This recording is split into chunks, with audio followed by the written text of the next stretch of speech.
My name is Alex. I'm a programmer by trade, but my real passion, the one that keeps me up at night, is old tech. I love the smell of dusty motherboards and the satisfying click of a mechanical keyboard. So every Saturday morning, I'm out hunting for treasures at garage sales around Salt Lake City, hoping to find that one forgotten gem. This particular Saturday, about 6 months ago now, I was driving through a quieter, older neighborhood on the East Bench. The houses there have character and often they have basements full of forgotten relics. I pulled up to a sale with a sign that simply read, "Electronics, priced to move." There, tucked under a sagging table, was a beige tower PC from the late 90s. It was ugly, yellowed by time and covered in dust. Maybe a classic Pentium 4. Nobody wanted it. I asked the elderly man running the sale about it.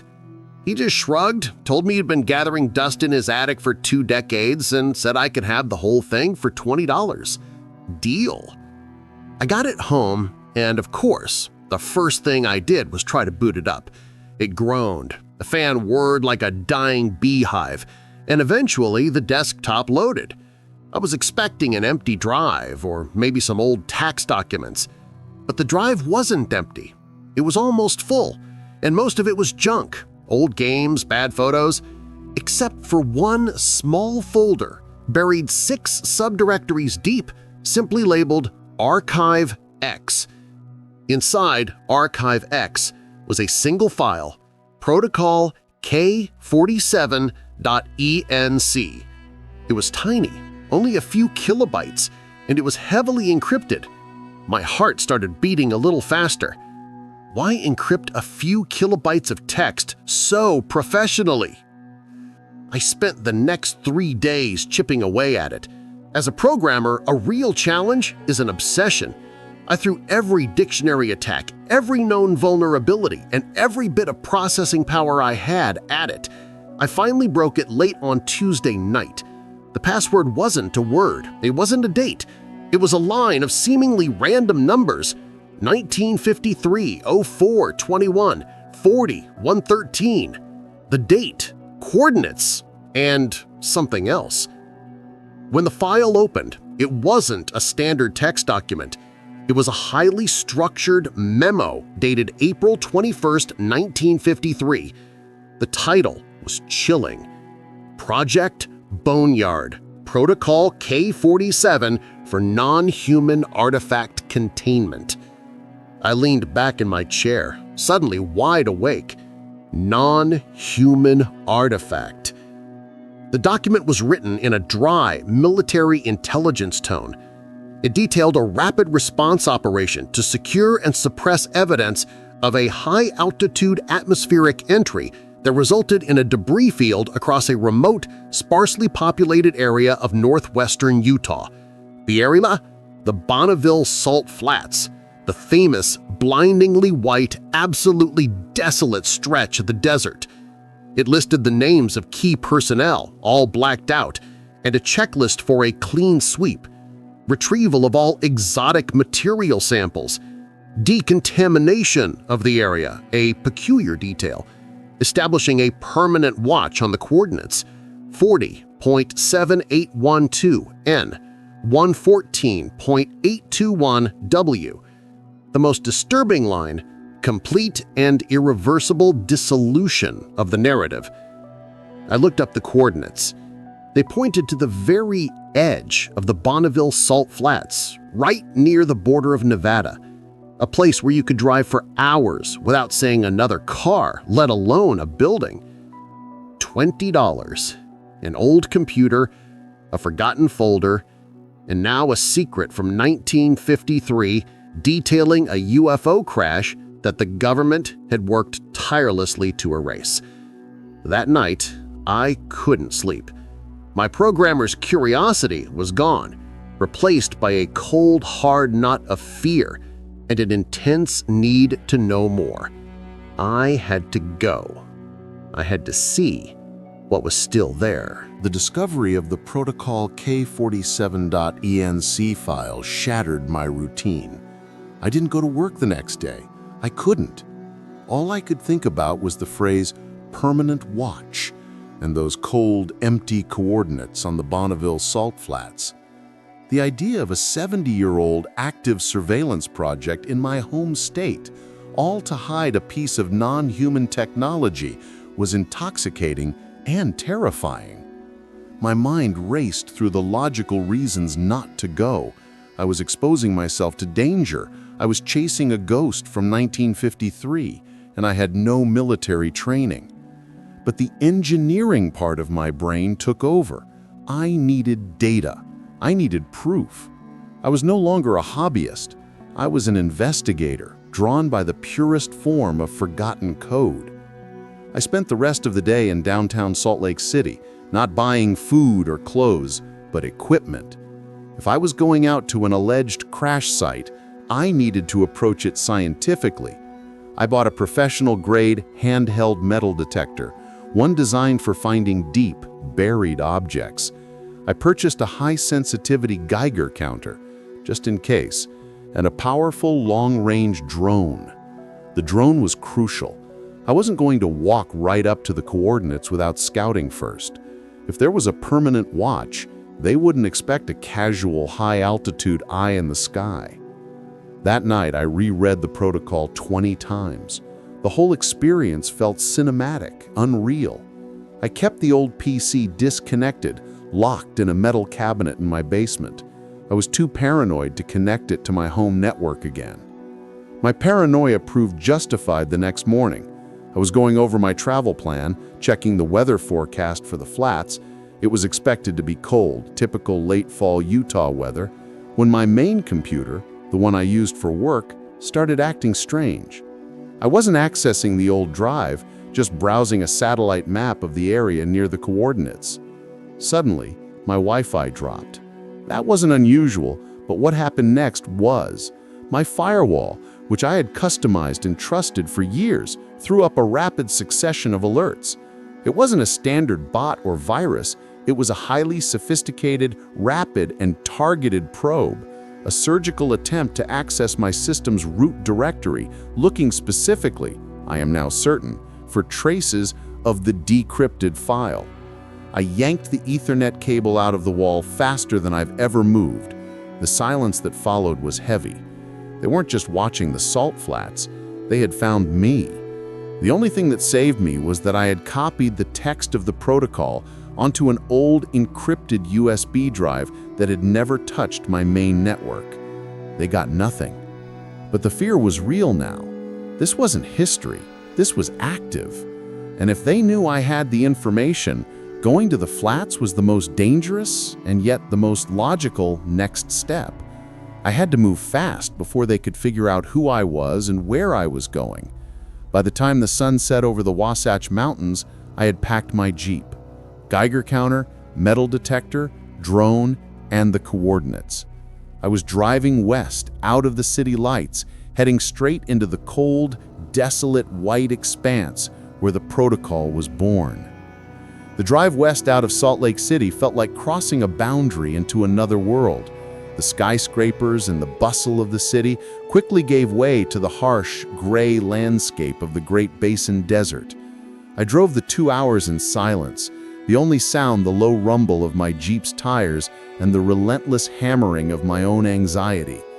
Every dark sedan I saw in my rearview mirror became a potential threat, and every stretch of isolated road was a reminder of how easily I could vanish here.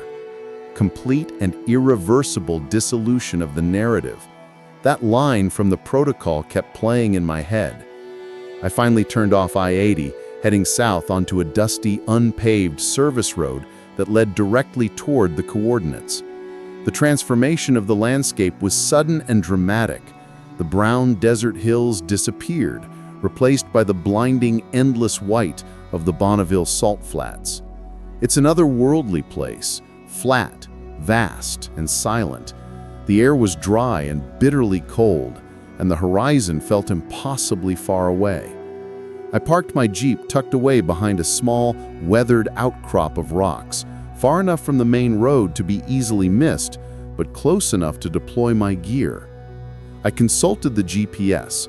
The coordinates, 40.7812 N 113.821 W, were about 3 miles away, deep in the heart of the flats, where no casual tourist or speed racer would ever venture.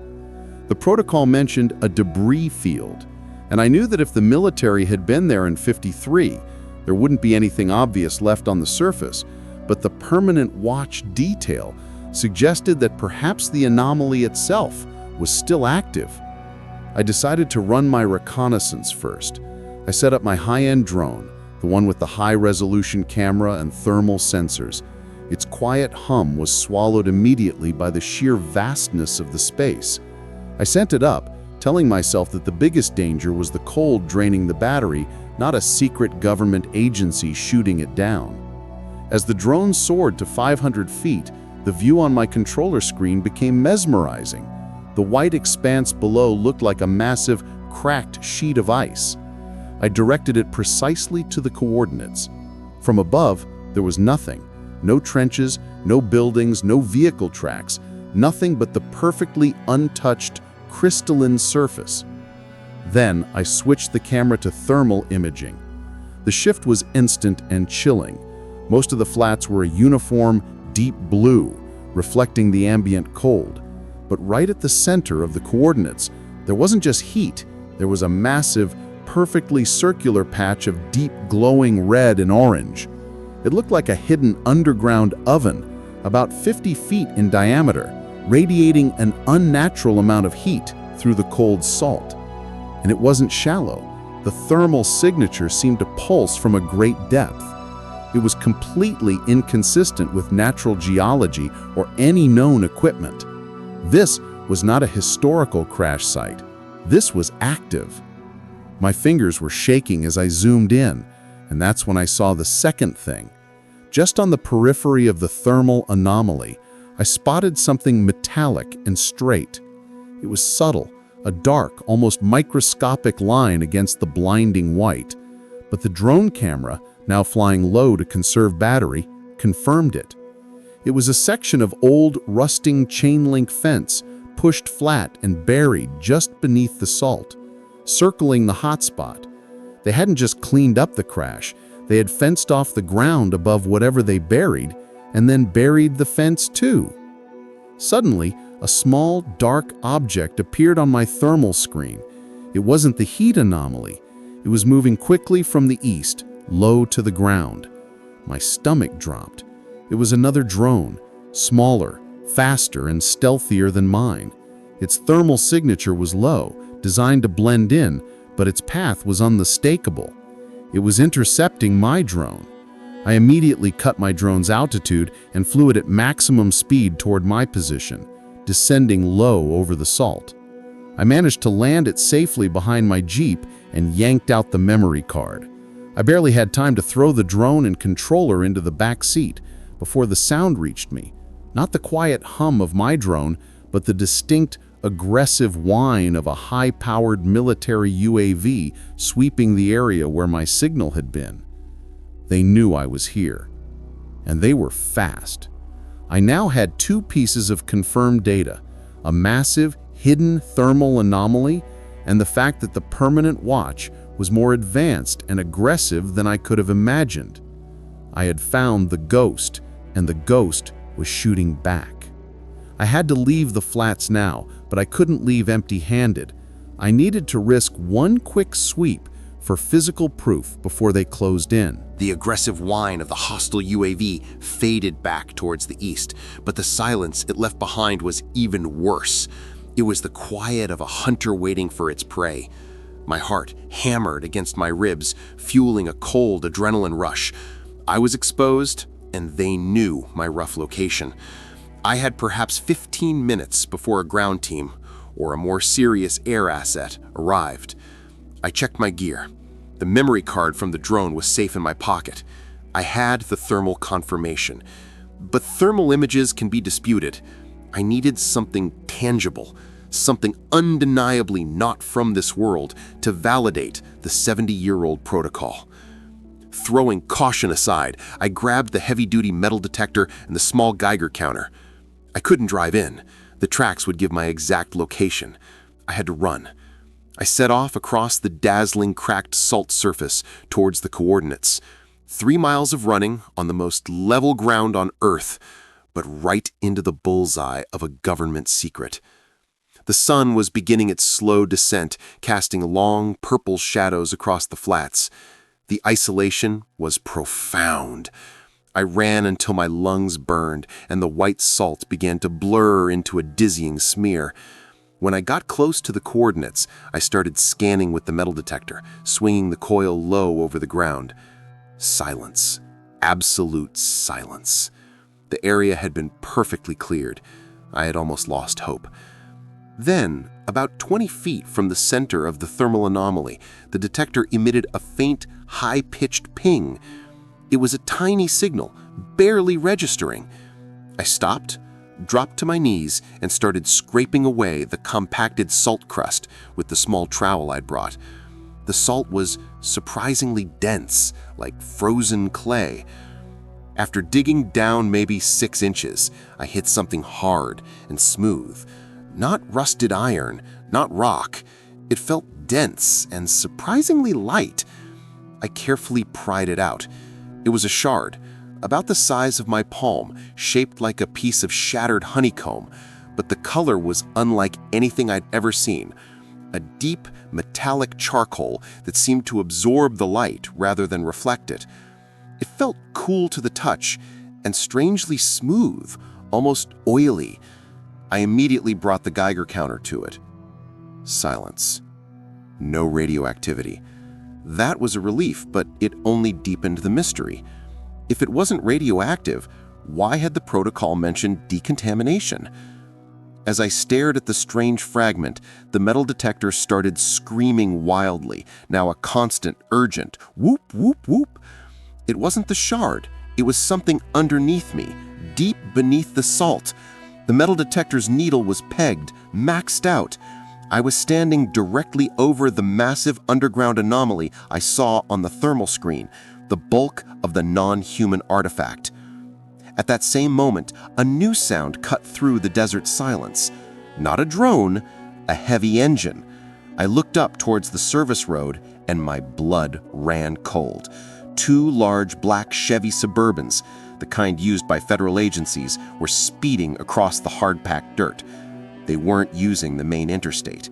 They were already close. I had less than a minute. I slammed the Jeep into gear, spun the wheel, and tore out onto the service road, kicking up a massive plume of dust and salt. The Suburbans immediately turned to follow. I was in a high-speed chase through the empty, twilight desert of Utah. They were faster, heavier, and clearly professional. They had me outmatched.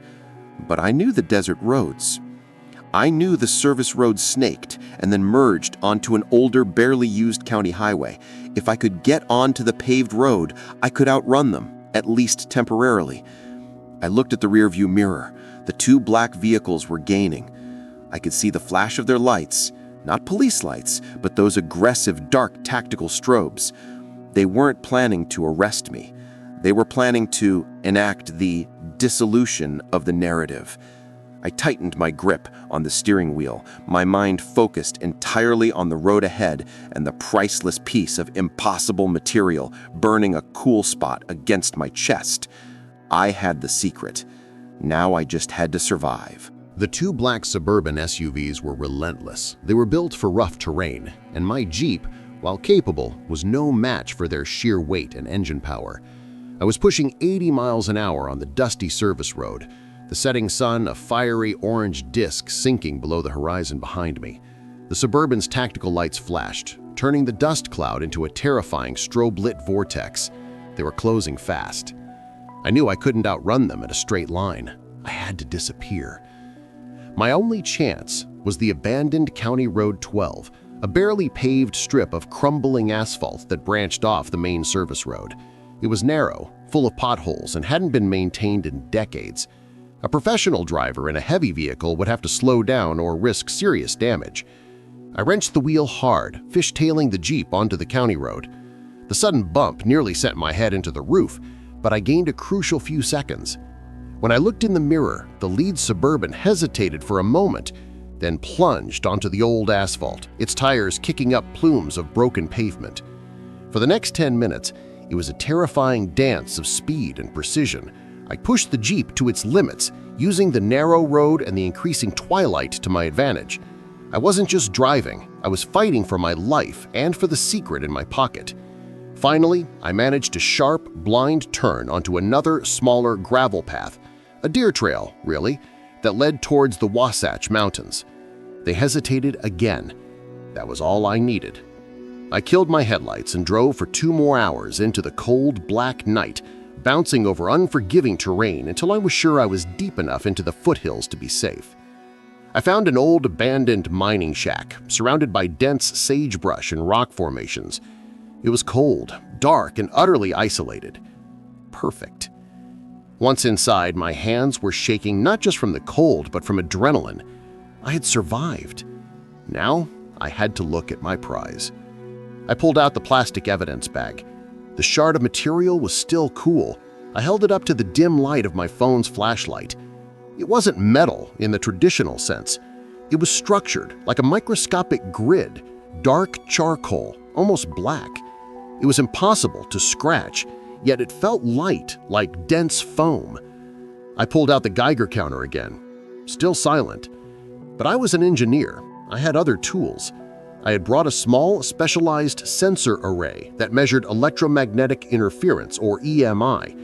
I placed the shard on a clean cloth and aimed the sensor at it. The reading wasn't a standard burst of energy. It was a rhythmic, incredibly low-frequency pulse. My sensor identified it as non-natural EMI, a signal that shouldn't exist. It was a harmonic frequency, a repeating perfect wave pattern that was incredibly complex. It was almost like the material was silently, constantly communicating or resonating with something. I thought back to the protocol, decontamination of the area. If the material wasn't radioactive, why the decontamination? I suddenly realized the material wasn't dangerous because of radiation. It was dangerous because of its electromagnetic signature. If the 1953 government knew about this low-frequency pulse, they weren't cleaning up radiation, they were silencing the communication. The permanent watch wasn't just physical surveillance, it was possibly an active jamming protocol over the coordinates I had visited. The deeper mystery was this: what was it communicating with? The larger object buried beneath the salt, or something far, far away? The thought sent a shiver down my spine that had nothing to do with the cold Utah air. This wasn't just a piece of debris. It was a component, and it was still technically on. I spent the rest of the night shivering, clutching the shard, watching the black outline of the mountains against the starry sky. I couldn't go back to Salt Lake City. They were waiting. My safe haven was gone. My next move had to be to find a secure, anonymous lab where I could analyze the material further, somewhere far from the desolate white plains of Utah and the black cars that patrolled them. I had to vanish, and the only place to do that was on the vast, anonymous canvas of the American West. I spent the entire next day holed up in that miserable mining shack. My phone was off, wrapped in tinfoil, a makeshift Faraday cage, to prevent location tracking. I was operating on raw paranoia and the low-frequency thrum of the charcoal shard, which I now carried inside a special anti-static bag taped securely to my inner jacket. I was a fugitive, and my secret was my only weapon. My main dilemma wasn't if I should leave Utah, but where to go. Salt Lake City was compromised. The federal agents who chased me would have every access point monitored. I needed anonymity, and I needed specialized equipment, the kind of scientific instrumentation that could analyze this non-human material without alerting the authorities. That meant the West Coast, specifically the densely populated, technologically advanced sprawl of California. I decided on San Francisco. It was far, and it had one other crucial element: Daniel. Daniel was an old university colleague, a brilliant but eccentric material scientist who had a penchant for fringe theories and a deep distrust of authority. After graduation, he'd inherited a small, custom engineering firm in the Bay Area, which was essentially a private, high-tech research lab. If anyone could analyze a piece of honeycomb that felt like foam but was harder than titanium and emitted a silent, rhythmic pulse, it was Daniel. I sent him one single encrypted message using a secure disposable burner phone I'd bought before I left the city. The message was terse. Protocol K47 is active. I have a sample. I need your lab, no questions. Heading west now. I didn't wait for a reply. A reply could be traced. The drive across Nevada was a nightmare of evasion. I drove slowly, staying strictly to the speed limit, avoiding eye contact, and constantly checking my rearview mirror. I stuck to secondary roads, paid for everything in cash, and never slept in the same town twice. I became a ghost, blending into the endless stream of commercial traffic and tourists. After 2 days of relentless driving, I made it to the rolling hills and urban chaos of the Bay Area. It was a massive relief and a fresh source of anxiety. I finally located Daniel's firm, a nondescript warehouse tucked away in an industrial park in the East Bay. Daniel met me at the loading dock, looking exactly as he had 10 years ago, intense, slightly rumpled, and perpetually skeptical. He didn't hug me. He just looked me up and down. "You look like you've been sleeping in your car for a week, Alex. And Protocol K47? That's from the Roswell files. You are joking." "No joke," I replied, pulling out the sealed bag. "I was chased by black Suburbans through the Utah desert 2 nights ago. Look at this." He took the bag with the reverence of a priest handling a holy relic. He didn't even ask about the chase. He brought the shard under a powerful optical microscope on his workbench. He was silent for a full 5 minutes, completely lost in observation. Finally, he looked up, his eyes wide with a manic excitement I'd never seen before. "It's not metal, Alex. It's an ordered lattice. The structure, it's a perfect 3-dimensional crystalline geometry, but the atomic bonds are nothing we can replicate. And look at this." He pointed to the screen connected to the microscope. Magnified thousands of times, the surface of the shard was covered not in cracks or wear, but in intricate, perfectly spaced micrometric etchings. "These aren't damage," Daniel whispered. "These are symbols, a form of nonlinear writing. And more importantly, when I hit it with the Raman spectrometer," he turned on another device, "it vibrates. Not just a harmonic pulse, Alex. This material is storing an insane amount of energy. And that low-frequency pulse you detected, it's a self-diagnostic broadcast." A self-diagnostic broadcast. The debris wasn't just inert wreckage. It was a component of something immense, still checking its own systems, still running a diagnostic test after 70 years. The realization hit me like a physical blow. The ship beneath the salt flats wasn't just crashed, it was dormant, and my tiny shard was a piece of its silent, deep sleep heartbeat, broadcasting its status to the universe. We had 2 hours of data, 2 hours of undeniable proof that non-human intelligence had not only been here, but a piece of its technology was still operational. Our next step was clear.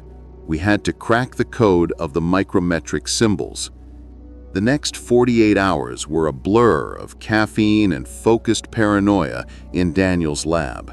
We were like 2 academics possessed, surrounded by blinking monitors and the strange, quiet pulse of the artifact.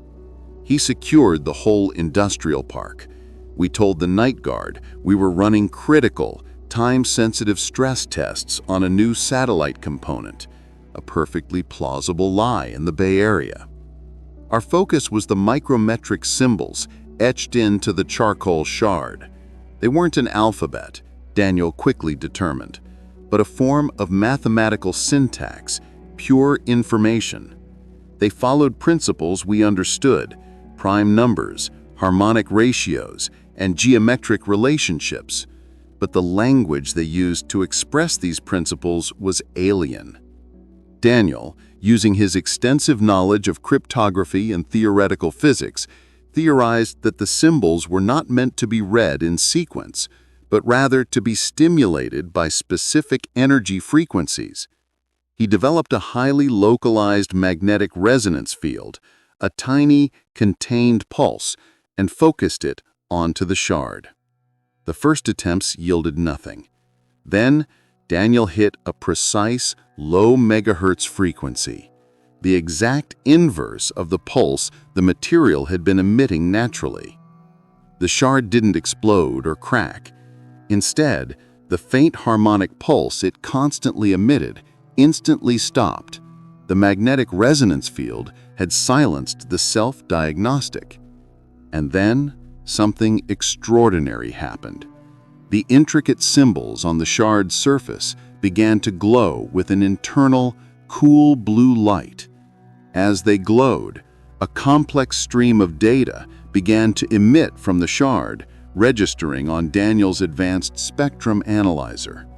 "Daniel," said Daniel, running a hand through his hair, his voice shaky, "it's not just data. It's a navigational record. Coordinates, velocity vectors, atmospheric readings." For the next several hours, we watched in stunned silence as the shard downloaded information. It was the flight log of the vessel it came from. The trajectory confirmed what the protocol hinted at: a sudden, catastrophic atmospheric entry over the Great Basin Desert in 1953. But the most critical piece of information wasn't the crash site. It was the ship's function.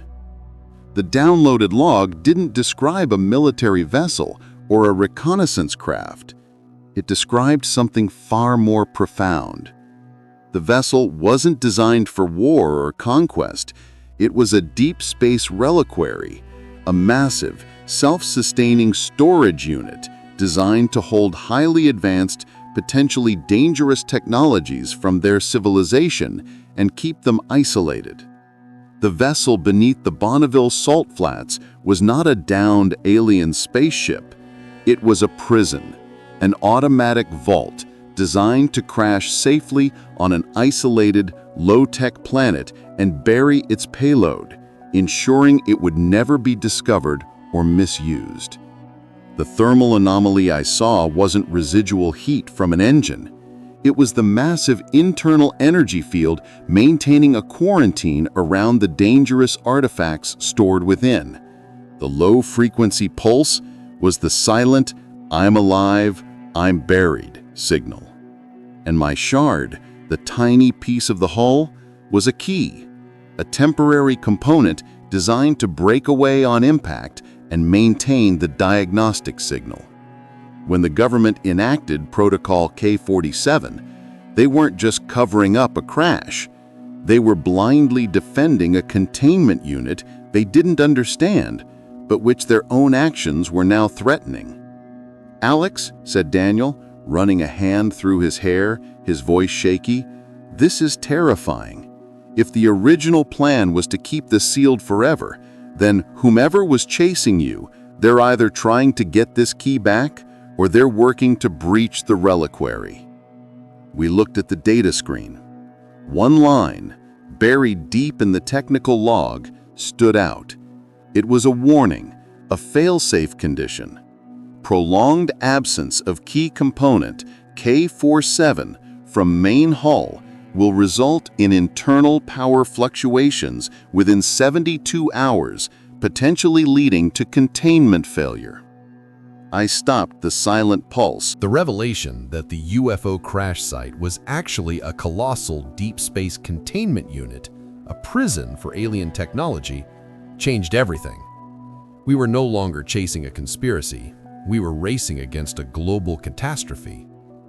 Daniel and I looked at the warning on the screen: internal power fluctuations within 72 hours.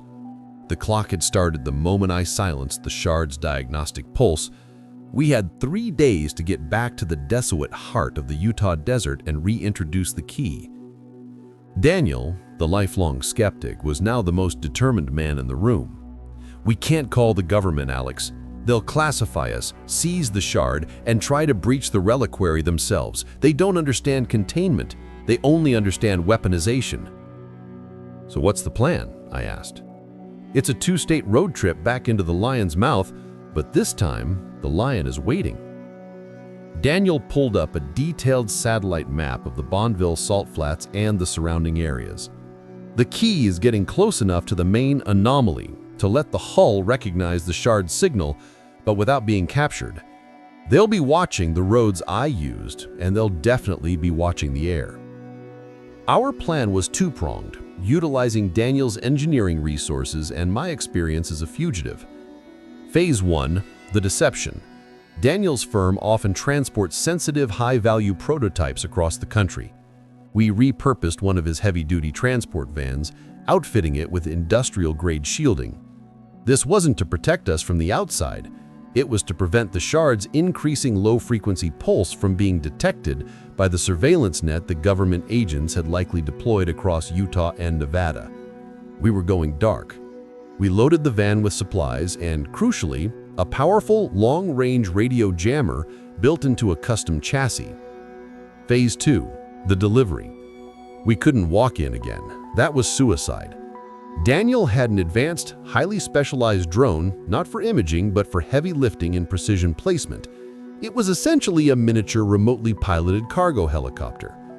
The plan was to drive the shielded van as close as possible to the flats, use the jammer to create a momentary blind spot in their electronic surveillance, and fly the shard directly to the coordinates 40.712 north, 113.8121 west. The biggest risk wasn't the black Suburbans, it was the reliquary itself. The failsafe warning implied that when the 72 hours ran out, the containment field might collapse, potentially releasing whatever unimaginable technology was stored inside. We had 30 hours left. Before we left the San Francisco Bay Area, Daniel performed one final terrifying test. He exposed the shard to a burst of ambient radio waves. The shard absorbed the energy, and the microscopic symbols flashed brightly. Then it emitted a brief, incredibly powerful surge of the low-frequency pulse, not a diagnostic, but what Daniel called an acknowledgement signal. The moment the pulse subsided, Daniel's lab computers went haywire. My burner phone, sitting on the bench, started to ring. The screen was black and the number was blocked, but the ringing was a low, urgent electronic tone that vibrated through the floor. I grabbed the phone and smashed it instantly. "That wasn't a mistake, Alex," Daniel said, his face pale. "When the shard acknowledged the energy, it broadcast its exact location, the lab's location, to whatever network is monitoring the flats. The permanent watch isn't just listening, it's receiving active transmissions." We didn't need any more motivation. We loaded the shielded van, locked the lab doors, and within an hour, we were driving east out of California, the small charcoal shard vibrating silently in the secured box, leading us directly back into the remote desert of Nevada and towards our fate in Utah. We were two desperate men driving a van full of secrets, racing against a countdown to an alien prison break. We drove non-stop, fueled by the terrifying knowledge of the countdown. The back of the shielded van was dark, the air thick with the metallic tang of fear and stale coffee. We crossed into Utah with less than 12 hours remaining on the clock. Every few minutes, I pressed my ear against the metal casing protecting the shard, listening for the faint, unnatural hum that signified its unstable power. Our target was a desolate stretch of road about 10 miles west of the Bonneville Salt Flats, near a small abandoned railroad switching station. It was the only spot that offered a decent line of sight to the coordinates while providing some minimal cover. We arrived 3 hours before dawn. The desert was bitterly cold and the air was dead still. "They're here, Alex," Daniel muttered, scanning the infrared monitor in the back of the van. "Not just the Suburbans. There are thermal signatures from elevated positions in the hills. They've established a perimeter. They're waiting for something." They were waiting for me. They knew I had the key, and they knew I would be forced to return it. They had turned the flats into a trap. Our plan hinged on the radio signal jammer. Daniel positioned it on a tripod outside the van, camouflaged with desert scrub. This device was our one and only shield. It was designed to emit a massive, localized burst of electromagnetic noise, a silent scream that would overload all regional surveillance, satellite links, radio comms, and most importantly, the guidance systems of any low-flying drones they might have deployed. When I hit the switch, Daniel explained, his voice tight, we have exactly 5 minutes of total electromagnetic darkness, our blind spot. That's barely enough time to launch the drone, fly 3 miles to the coordinates, and return. The instant the jammer cuts out, they'll know exactly where we are. I prepared the heavy lift drone. The charcoal shard was secured in a custom-built, lightweight cradle attached to the drone's underbelly. I powered it up, the rotors humming aggressively in the freezing air. I was the pilot. Daniel was the spotter and the technician running the jammer. The thermal monitor showed the black Suburbans and several figures in dark gear moving slowly toward the edges of the flats, tightening the noose. The countdown on Daniel's system flashed a grim 043000. "Time to go dark, Alex," Daniel said, his hand hovering over the jammer switch. "Do it!" He flipped the switch. The immediate result was total silence. The monitor in the van went blank, filled only with static. The quiet was profound, unnerving. We had severed ourselves from the modern world. We were in the blind spot. I launched the drone instantly. The heavy rotors lifted the precious cargo into the black night sky. I kept the drone low, skimming the tops of the rock formations, flying entirely on the internal GPS system and my memory of the coordinates. The flight to the flats was the most stressful 3 minutes of my life. I knew that, despite the jammer, their perimeter guards were watching visually. I pushed the drone to maximum speed, the shard flying like a tiny, priceless messenger of doom. I reached the coordinates, the massive, silent underground anomaly. I hovered the drone directly above the center of the thermal hotspot. I had to get the shard close enough for the hull's receiver to recognize the acknowledgement signal and draw it in, but I couldn't risk the drone being pulled into the powerful, unstable containment field. I initiated the drop sequence. The custom cradle released the shard. For a moment, the charcoal fragment hung in the air, falling toward the blinding white salt. And then the moment it was just a few feet above the surface, the ground responded. A massive, silent pulse of energy, a deep, rhythmic thump, raced across the flats. I saw a ring of blue-white light, like silent lightning, flash out from the ground where the shard landed. The drone shook violently. The ground accepted its key, but the light flash betrayed our position. "They saw it, Alex. They're moving," Daniel screamed into the static-filled headset. "Get the drone back. I'm cutting the jammer in 60 seconds. I slammed the return control. The drone, now free of the shard's weight, shot back toward our position. As I piloted it back, I looked out the windshield and saw headlights from the far-off hills, multiple sets, speeding towards us, now converging on our location. The black Suburbans were coming, and they weren't slowing down. "Cut the jammer, now," I screamed, pulling the drone's controller close. Daniel slammed his hand down on the switch. The sudden return to normal electronic life was a shock. The static vanished, replaced by the low hum of the van's ventilation system, and instantly the urgent blare of Daniel's radar, which immediately lit up with half a dozen incoming targets. I didn't wait. The drone, now returned, was flung onto the dashboard. Daniel shoved the van into gear. "We're going south, Alex, into the empty heart of Utah. They won't expect it." The chase was short and brutal. The black Suburbans, now joined by 2 low-flying helicopters, were everywhere. They weren't trying to capture us. They were trying to box us in. As we careened over the rough desert terrain, one of the Suburbans executed a perfect PIT maneuver, slamming into our rear fender. The van spun violently, sending us crashing into a large cluster of sagebrush. The next moments were a haze of breaking glass and airbag deployment. Daniel was dazed, but conscious. Before the agents could reach the wreck, the entire world went silent. Not just quiet, but a deep, physical absence of sound. The blare of the helicopter engines vanished, the grinding of our twisted metal chassis stopped. It was a silence so profound, it felt like the air itself had been sucked out of my lungs. I looked up. The sky was no longer dark.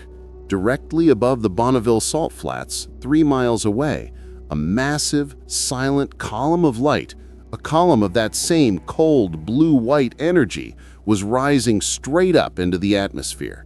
It wasn't an explosion.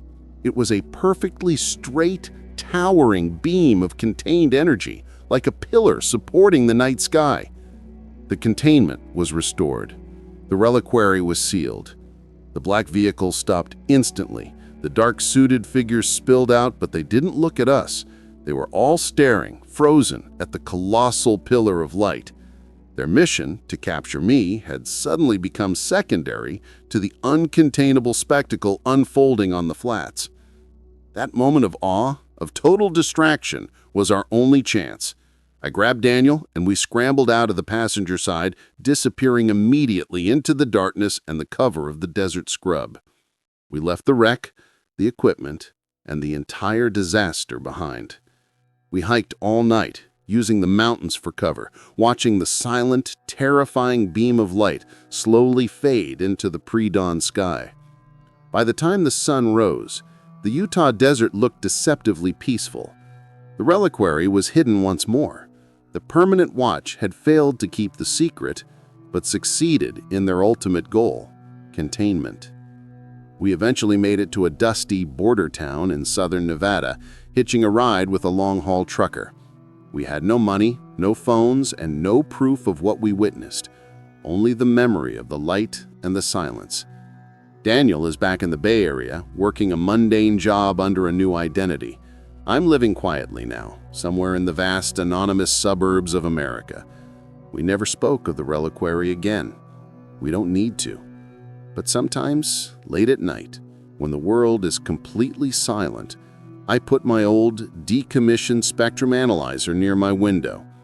It doesn't pick up the chatter of cell phones or the static of radio waves. It picks up something else. It's an incredibly faint, low-frequency pulse, not the frantic, unstable pulse of the key I had. This one is steady, deep, and impossibly perfect. It's the sound of the containment field, running perfectly. It's the massive, silent heartbeat of the deep space reliquary, buried miles beneath the Bonneville Salt Flats, transmitting its status to the distant stars. And sometimes, just before I drift off to sleep, I wonder, what exactly is it reporting? And when will those distant stars finally respond to the silent signal?